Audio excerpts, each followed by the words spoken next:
Հայաստանում սահմանադրական մեծամասնություն պետք էր արևմուտքին։ Իհարկե։ Հիմա էլ է պետք արևմուտքին։ Իհարկե։ Որպեսզի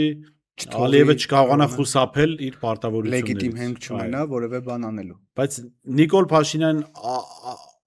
արտակուստ առաջին հայացքից պետք է սահմանադրական մեծամասնություն, բայց երբ որ իր անձնական անվտանգության տեսանկյունից է նայում իրավիճակին, իրեն պետք չի սահմանադրական մեծամասնություն։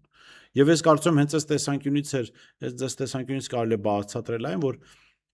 անգամ ոչ միայն սահմանադրական մեծամասնություն 50+% չհավաքեց այն դեպքում, երբ որ տոտալ համակարգը օգտագործել էր, անգամ կեղծիքներով ԲՀԿ-ից խլեց, ասենք, 4 մանդատը, որ ինքը 3/5 ունենա, բայց ընտրություններում ընդամենը 0.3% չկարողացավ նկարել, որ 50+ ունենա։ Իմ մոտ տպավորություն է, որ Փաշինյանը լավ հասկանալով, թե իրեն անձնապես ինչ է սպասվում սահմանադրական մեծամասնության դեպքում, երբ որ Ալիևի պահանջները կատարի, ինքը փորձում է խուսափել այդ սահմանադրական Մի մեծամասնությունից։ քիչ չեմ համաձայնի, գիտեք։ Ինչու՞։ Ուրեմն ցանկացած իշխանություն հասարակության այս նոր բանն է, երբ խաղերի տեսությունը ներմուծում են քաղաքականություն, այս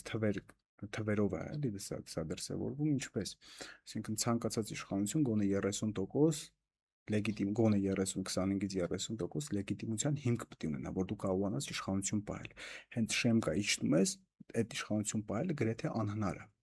Հիմա Նիկոլ Փաշինյանին մնացել է մեկ լեգիտիմության հիմք իշխանություն պահելու համար։ Դա խաղաղությունն է։ Չկա խաղաղություն, Նիկոլը չունի։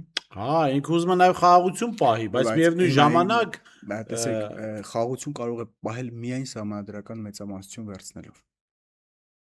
Այսինքն առանց որևէ բանի, առանց գործողության։